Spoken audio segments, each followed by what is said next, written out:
OIC ने Israel को दहशतगर्द मुल्क करार दे दिया। गजा और ईरान पर हमलों की मजम्मत, ईरानी अवाम के साथ मुकम्मल यकजहती का इज़हार।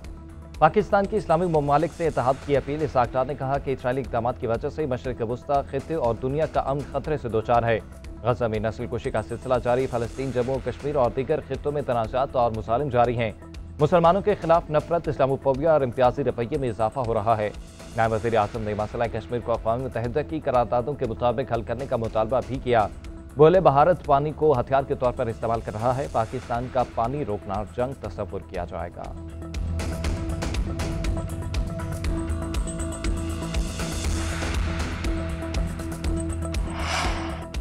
इसराइल दहशतगर्द रियासत और नेतन्याहू हिटलर है। नेतन्याहू हिटलर पूरे खित्ते को तबाह करना चाहता है। तुर्क सदर का इस्तांबुल में इस्लामी ताउन तंजीम के वज़ीर ख़ारजा इजलास से खिताब। तैयब उर्दवान ने कहा कि नेतन्याहू ईरान और अमेरिका में मुज़ाकरात सबूताज करना चाहता था, इसलिए उसने हमला किया। ईरान को अपने दिफा का हक हासिल है, वो इस हक का इस्तेमाल कर रहा है। चेयरमैन ओआईसी हुसैन इब्राहिम ताहा ने कहा कि ईरान और गजा में इसराइली जारहियत नाकाबिले कबूल है। इसराइल से मुतल्लिक ओआईसी के फैसलों पर अमल दरामद होना चाहिए। जंग का खात्मा मुज़ाकरात से ही हो सकता है। कशीदगी का पुरअमन हल तलाश करने की ज़रूरत है। मौजूदा सूरत हाल में उम्मत को मुत्तहिद होना चाहिए।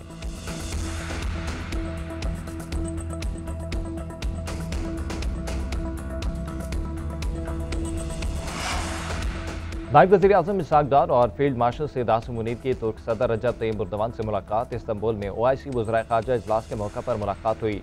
दोनों ममालिक के रहनुमाओं का ईरान की खुद मुख्तारी और दिफा के हक की हिमायत का इआदा।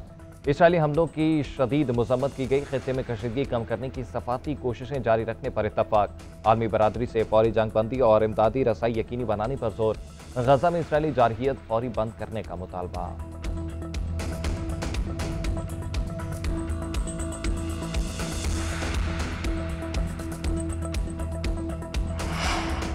अमरीकी सदर ने ईरान पर मुमकिन हमले के पेश नज़र B-2 बमबार तैयारे तैनात कर दिए। अमरीकी मीडिया के मुताबिक बंकर बस्टर बम ले जाने वाले और रेडार पर नजर न आने वाले B-2 बमबार तैयारी की हरकत फ्लाइट ट्रैक डेटा पर जाहिर हो रही है।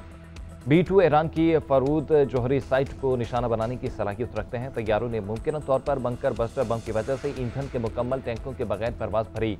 बमबार तैयारों ने अमेरिका के एक अड्डे से उड़ान भरी। उधर यमन के हौसियों की अमेरिका को वार्निंग। कहा, अमेरिका ईरान पर हमलों में इस्तेमाल हुआ तो समंदर में अमेरिकी जहाज़ों को निशाना बनाएंगे।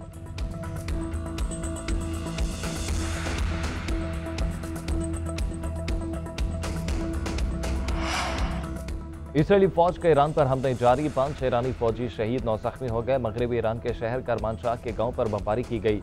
इसराइल का ईरानी शहर अस्फहान के करीब न्यूक्लियर साइट पर हमला, मिसाइलों के जखीरे और लॉन्चिंग इंफ्रास्ट्रक्चर मुतासिर। ताज़ा हमलों में ईरानी साइंसदान असीर तेबा अहलिया समेत शहीद हो गए। इसराइली फौज का अल-कुद्स फोर्स के असलहा मुंतकिल यूनिट के सरबराह बहनाम शहरियारी को भी शहीद करने का दावा। पासदारान इनकलाब एयरफोर्स के कमांडर अमीनपुर जवाद की शहादत की इतला। लंजान, मुबारक और शहरजा को भी निशाना बनाया गया। खुजिस्तान में मुतादिद धमाके, 4 शहरी शहीद हुए।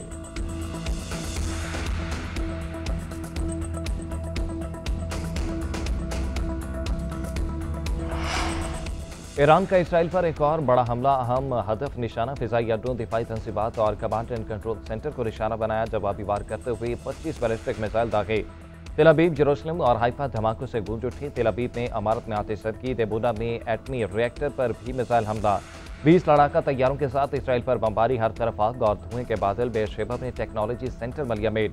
पासदारान इनकलाब का कहना है कि जनूबी इसराइल में फौजी मराकज, दिफाई सनतों, कंट्रोल सेंटर्स और फिजाई अड्डों को निशाना बनाया। हमलों में 136 ड्रोन्स का इस्तेमाल किया गया। न्यूयॉर्क टाइम के मुताबिक ईरानी हमले में इसराइली वजारत दाखिला की इमारत को भी निशाना बनाया गया।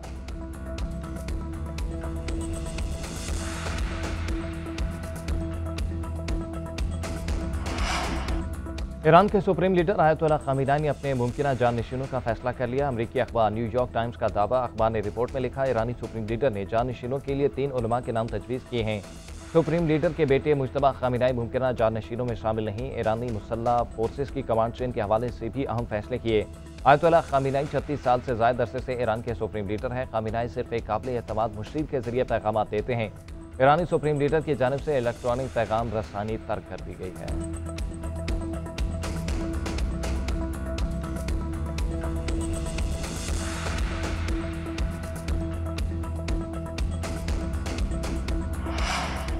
ईरान में इसराइल के लिए जासूसी के इल्ज़ाम में 22 अफराद गिरफ्तार। एक जर्मन शहरी भी जासूसी के इल्ज़ाम में पकड़ा गया। ईरानी पासदारान इनकलाब ने जर्मन मार्क ऑफमैन को फौजी और जौहरी तंसीबात के करीब जासूसी के इल्ज़ाम में गिरफ्तार किया।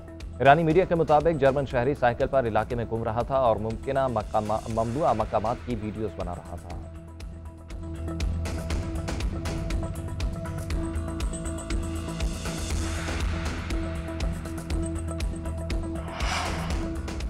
बड़े खतरात से बचने और जंग से निकलने के लिए रास्ता मौजूद है। ईरानी सदर यूरोप और ईरान के दरमियान बातचीत में तेजी लाएं। फ्रांसीसी सदर मैक्रोन का ईरानी सदर से टेलीफोनिक रब्ता। गुफ्तगू में यूरोप और ईरान के दरमियान बातचीत में तेजी पर जोर। कहा, ईरान को तमाम जमानतें देना होगी कि उसका जौहरी प्रोग्राम पुरअमन था। ईरान जौहरी हथियार हासिल नहीं करेगा।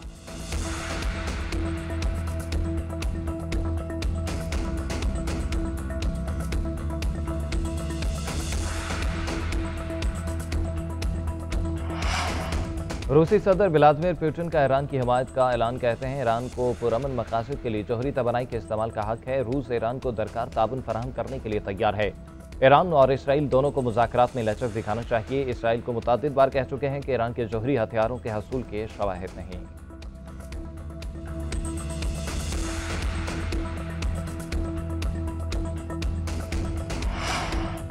ईवानी सदर में बेनज़ीर हुनरमंद प्रोग्राम के इजरा की तकरीब। सदर आसिफ अली जरदारी का कहना है कि प्रोग्राम के तहत तलबा को कंप्यूटर और जदीद हुनर सिखाए जाएंगे। चीनी और जर्मन ज़बान भी सिखाई जाएगी। बच्चों को नर्सिंग के शोबे में ट्रेनिंग फराहम करेंगे।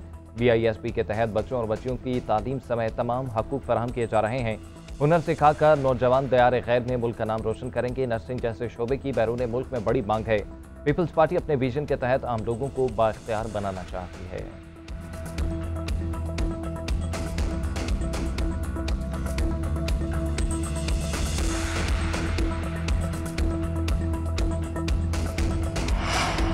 आइंदा बस हज ऑपरेशन की तैयारी अभी से शुरू की जाए। वज़ीर-ए-आज़म शहबाज शरीफ की वज़ारत मज़हबी अमूर को हिदायत। आइंदा बस हज की तैयारी के हवाले से इजलास से खिताब करते हुए वज़ीर-ए-आज़म ने कहा, सऊदी अरब की जानिब से जारी करदा हज पॉलिसी से लाहेअमल मुरतब किया जाए। आइंदा बस हाजियों की खिदमत में किसी किस्म की लापरवाही कबूल नहीं। निजी हज स्कीम को रेगुलराइज किया जाए।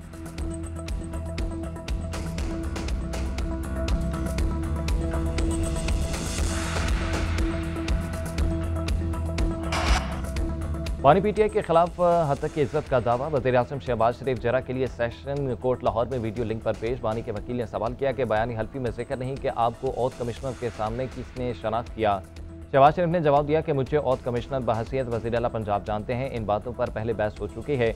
हम सब का वक्त बहुत कीमती है। ऐसी बातों से मजीद वक्त ज़ाया होगा। बहुत सी पेशियाँ हो चुकी हैं। अब तक मोहरों और दस्तखत के अलावा बात आके नहीं पड़ी। अदालत ने रिमार्क किए। बानी PTI के वकील चाहते हैं कि इसी बहाने आपसे बार बार मुलाकात हो जाती है। वकील ने दावा किया, मैं लीगल नोटिस मौजूद न होने का सवाल उठाया। शहबाज शरीफ ने नोटिस पेश करने के लिए मोहलत मांग ली। मजीद समाअत 23 जून तक मुलतवी।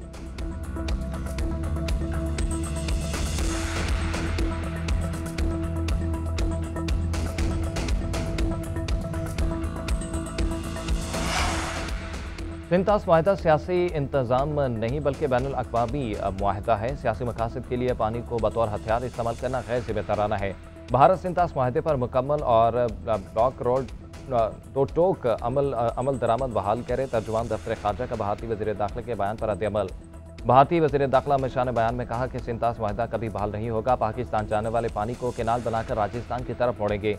तर्जुमान दफ्तर खारजा का कहना है कि ऐसे बयान बैनुल अक़वामी माहिदों की साख को मजरूह करते हैं। पाकिस्तान मफादात के तहफ़्फ़ुज़ के लिए तमाम ज़रूरी इक़दाम करेगा।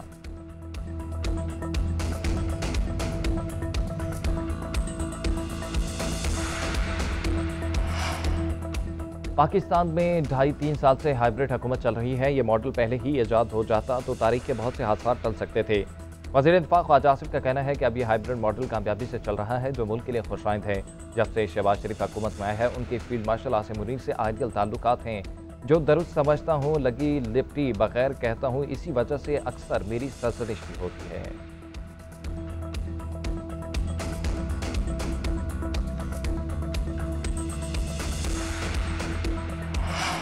सोलर पैनल्स की दरामद पर टैक्स की शरह 18% से कम करके 10% कर दी। सोलर एनर्जी की 40% पुर्जों की दरामद पर टैक्स आयद किया गया।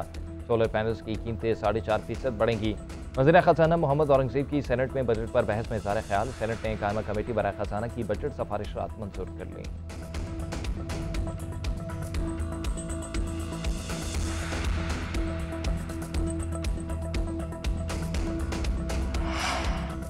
तनख्वाहदार तबके के लिए टैक्स स्लैब में दोबारा रद्दोबदल की बाज़ाब्ता मंजूरी। 6 से 12 लाख रुपए सालाना आमदन पर टैक्स 1% आयद होगा। इससे पहले 2.5% आयद किया गया था।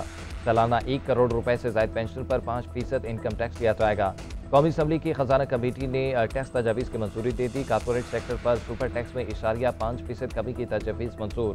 ऑनलाइन मार्केट पर सालाना 50 लाख रुपए आमदन पर टैक्स छूट। नॉन फाइलर्स के लिए कैश निकालने की हद 50 से बढ़ाकर 75,000 रुपए करने की तजवीज़। योमिया 75,000 निकालने पर 8% विद होल्डिंग टैक्स लिया जाएगा। टैक्स फ्रॉड पर गिरफ्तारी के लिए तजवीज़ मंजूर। इंक्वायरी खुफिया नहीं होगी। सेल्स टैक्स फ्रॉड में मुलव्विस अफराद अगर इंक्वायरी में शामिल होंगे तो गिरफ्तारी नहीं होगी। बैरून मुल्क फरार नहीं होने दिया जाएगा। टैक्स गोशवारे में जानबूझकर गलत मालूमात देना भी फ्रॉड तस्वुर होगा।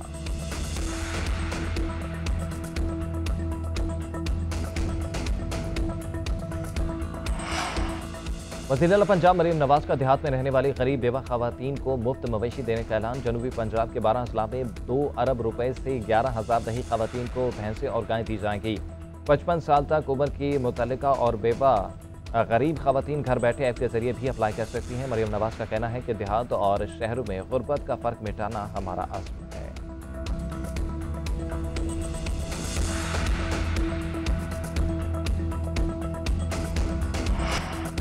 इंसदादी दहशतगर्दी अदालत लाहौर में थाना शादमान जलाओ घेराव केस। अदालत ने शाह महमूद कुरैशी की जमानत मंजूर कर ली। दूसरी जानिब सेशन कोर्ट इस्लामाबाद में PTI रहनुमाओं के खिलाफ तोड़फोड़ का केस।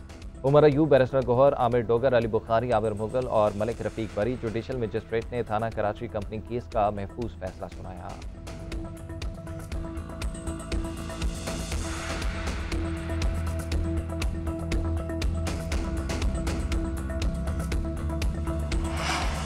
कराची के इलाके कुरंगी इंडस्ट्रियल एरिया में 2 पुलिस मुकाबले, 3 डाकू हलाक। मुकाबले बीटा चुरंगी और गोदाम चुरंगी के करीब हुए। मुलजिमान से असलहा, छीना हुआ सामान बरामद किया गया।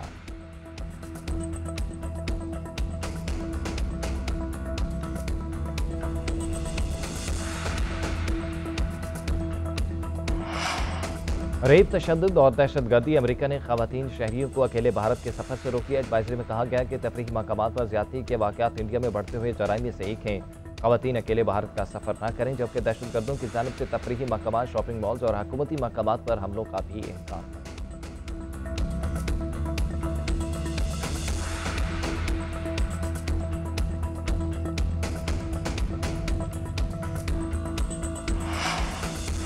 नेशन हॉकी कप के फाइनल में पाकिस्तान को शिकस्त। न्यूजीलैंड ने 2 के मुकाबले में 6 गोल से पाकिस्तान को हराया।